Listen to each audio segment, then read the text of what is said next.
إن الحمد لله نحمده ونستعينه ونستغفره ونتوب إليه ونعوذ بالله من شرور أنفسنا وسيئات أعمالنا من يهده الله فلا مضل له ومن يضلل فلا هادي له أشهد أن لا إله إلا الله وحده لا شريك له وأشهد أن محمدا عبده ورسوله لا نبي بعده يا أيها الذين آمنوا اتقوا الله حق تقاته ولا تموتن إلا وأنتم مسلمون فإن أصدق الحديث كتاب الله وخير الهدى هدى محمد صلى الله عليه وسلم وشر الأمور محدثاتها وكل محدثة بدعة وكل بدعة ضلالة وكل ضلالة في النار.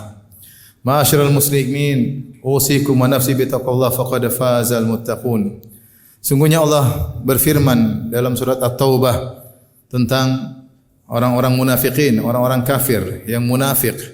Dalam dua ayat Allah berfirman, "Fala tu'jibka amwaluhum wala auladuhum innama yuridu Allahu liyu'adzibahum biha fil hayatid dunya wa tazhaqa anfusuhum wa hum kafirun."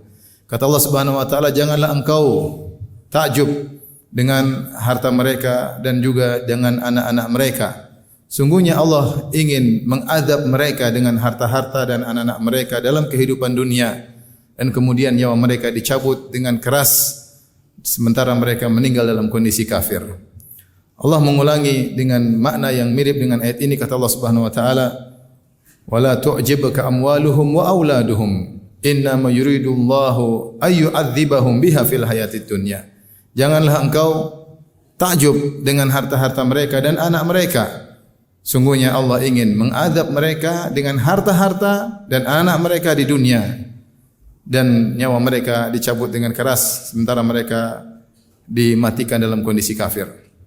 Ayat ini turun tentang orang-orang munafikin yang Allah berikan kepada mereka keluasan rezeki dan mereka juga diberikan anak-anak yang mereka bangga-banggakan. Namun Allah sebutkan ternyata harta yang mereka memiliki yang banyak tersebut dan anak-anak yang mereka bangga-bangga tersebut ternyata menyiksa mereka. Ternyata menyiksa mereka. Bukan mendatangkan kebahagiaan bagi mereka, justru menyiksa mereka. Makanya Allah mengatakan, jangan kau takjub dengan harta dan anak mereka. Kenapa? Innama yuridullahu liyu'adzibahum biha fil hayatid dunya. Hanyalah Allah memberikan harta-harta yang banyak, anak-anak yang banyak kepada mereka. Bukan karena Allah cinta kepada mereka. Justru Allah ingin mengadab mereka dengan harta-harta dan anak-anak tersebut. Subhanallah. Kita lihat sebagian orang kaya, bukannya dia bahagia, bukan dia tentram hatinya, justru kekayaannya membuat dia sengsara. Justru kekayaannya membuat dia hidup dengan tidak tenang.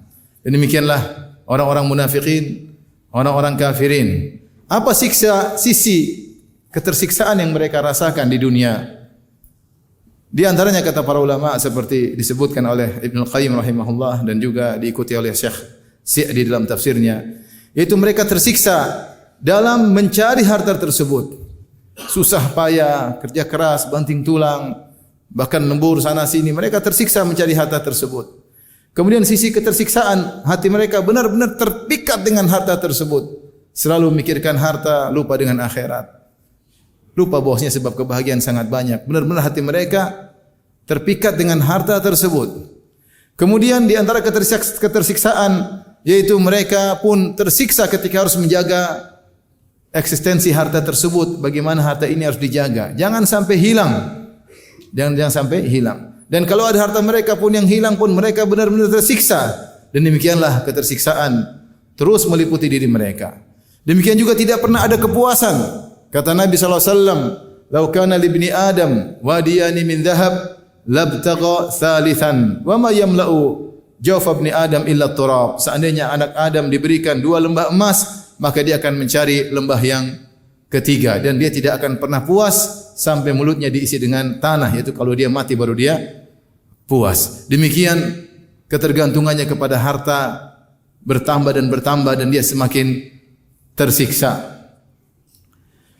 Capek mencari harta, sibuk menjaganya, terus ingin bertambah-tambah hartanya, tidak pernah puas dengan harta yang telah dia miliki. Terus demikian sampai meninggal dunia. Sungguhnya dia tersiksa dengan hartanya. Nabi sallallahu alaihi wasallam bersabda, "Man kanatid dunya hammahu," siapa yang dunia menjadi orientasinya, ja'alallahu faqrahu baina 'ainaihi, maka Allah menjadikan kemiskinannya di hadapan kedua matanya. Wa farraqa 'alaihi syamlahu, dan Allah akan cerai-beraikan urusannya. Wala ya'tihi minad dunya illa ma qad qaddara lahu, dan tidak akan datang kepada dunia kecuali dunia yang telah ditakdirkan baginya. Inilah kenyataan sebagian orang yang harta yang harusnya menjadikan sebab kebahagiaan, dia menyangka dia bahagia dengan harta tersebut, ternyata dia malah sengsara. Demikian juga bukan cuma hartanya, ternyata anak-anak yang dia miliki juga membuat dia sengsara, tersiksa. Mendapati anak-anaknya durhaka, anaknya tidak perhatian sama dia, tidak pernah mendatanginya, sibuk dengan urusan masing-masing, minta ini, minta itu, terjebak dalam hal-hal yang dibenci oleh mereka. Dan demikianlah ternyata mereka tersiksa dengan harta dan dunia mereka, dan juga anak-anak mereka. Meskipun ayat ini turun tentang orang-orang kafir, tetapi siapa saja yang bersifat seperti mereka, maka juga akan merasakan penderitaan seperti mereka. Oleh karenanya sebagian orang kita melihat mereka memiliki harta yang banyak, tapi tidak tampak kebahagiaan pada diri mereka. Bahkan Allah sudah tampakkan sering dalam dunia maya. Betapa banyak orang kita lihat, kita menyangka mereka di puncak kebahagiaan, ternyata mereka tidak bahagia. Mereka tersiksa, keluarga hancur, anak-anak durhaka, ya. Padahal mereka dalam hidup foya-foya, tapi tidak nampak kebahagiaan dalam diri mereka. Harta mereka justru menyiksa mereka. Demikian juga di antara harta yang juga bisa menyiksa adalah jabatan. Kalau seorang sibuk mencari jabatan bukan karena Allah Subhanahu wa taala, orientasinya dunia, maka jabatan itu sepertinya membuat dia bahagia, namun ternyata kita melihat kesengsaraan pada diri orang-orang tersebut yang memuja-muja jabatan. Kenapa semua sesuatu yang tidak dilakukan karena Allah Subhanahu wa taala hanyalah mendatangkan kesengsaraan. Aqulu qouli hadza astaghfirullah li wa lakum wa lisal muslimin kulli dhanbin khati'ah fastaghfiruhu innahu huwal ghafurur rahim. Alhamdulillahi ala ihsanih, syukru lahu ala taufiqihi wa amtinanih, asyhadu an la ilaha illallah wahdahu la syarika lahu ta'ziman li sya'nih, wa asyhadu anna Muhammadan abduhu wa rasuluhu da'ila ridwanih. Allahumma salli alaihi wa ala alihi wa ashabihi wa ikhwani. Ma'asyiral muslimin, adapun orang yang beriman yang menjadikan akhirat adalah orientasinya, maka harta dan anak-anak adalah sumber kebahagiaan. Al-malu wal banuna zinatul hayatid dunya. Sungguhnya harta dan anak-anak adalah perhiasan dunia. Ya. Rasulullah SAW ketika mengutus Amr bin As radhiyallahu anhu untuk menjadi pemimpin perang, maka dia berkata, ya Rasulullah, aku tidak ingin mencari ghanimah. Rasulullah bilang, supaya kau dapat ghanimah. Kata dia, saya tidak perang untuk mencari ghanimah. Maka Rasulullah nasihati, sungguhnya kalau kau dapat ghanimah, kau gunakan untuk kebaikan, maka itu yang terbaik. Kata Rasulullah SAW, wahai Amr bin As, nikma al-malu salih li rajulis salih. Sungguhnya sebaik-baik harta yang baik jika dimiliki oleh seorang lelaki yang saleh. Kenapa harta tersebut akan digunakan untuk mencari pahala sebanyak-banyaknya, untuk mencari kebahagiaan. Bahkan Rasulullah SAW mengatakan, la hasada illa fitnatain, tidak ada hasad kecuali kepada dua orang. Yang pertama adalah seorang yang berilmu, yang mendakwahkan ilmunya. Yang kedua kata Nabi SAW, rajulun atahullahul mal wa huwa yusallituhu ala halakati fil haq. Seorang yang Allah berikan harta kepadanya, kemudian dia habiskan hartanya untuk kebaikan. Orang seperti ini berhak untuk kita cemburui. Kenapa? Dia menggunakan hartanya untuk kebahagiaannya. Lihatlah orang-orang yang rajin dermawan karena Allah Subhanahu wa taala. Mereka semakin bahagia dan semakin bahagia. Bahkan kecanduan untuk bersedekah. Kalau mereka tidak bersedekah, mereka merasa gelisah. Kenapa? Mereka tahu ada kebahagiaan yang hilang dari diri mereka. Bagaimana tidak? Al-jaza' menyisil amal. Balasan sesuai dengan perbuatan. Ketika seorang yang mengeluarkan hartanya di jalan Allah Subhanahu wa taala untuk membahagiakan orang lain, maka Allah akan berikan kebahagiaan pada dirinya. Maka jadilah hartanya adalah sumber kebahagiaannya. Demikian juga anak-anaknya. Ketika dia mendidik anak-anaknya dengan baik, dengan harta yang halal, yang dibangun di atas orientasi akhirat, dia didik anak-anaknya, maka jadilah anak-anaknya anak-anak yang berbakti. Jadilah setiap anak yang dia miliki mendatangkan kebahagiaan. Dia pandang anak-anaknya dengan penuh kebahagiaan. Maka itulah orang-orang yang beriman. Apa kata Nabi sallallahu alaihi wasallam? Wa man kanatil akhiratu hammahu. Siapa yang akhirat merupakan orientasinya, ja'alallahu ghinahu fi qalbih, maka Allah akan jadikan kecukupan, kekayaan dalam hatinya. Wa jama'alahu syamlahu, maka Allah akan gabungkan padukan urusannya, tidak ada yang tercerai-berai, dia mudah mengurus segalanya.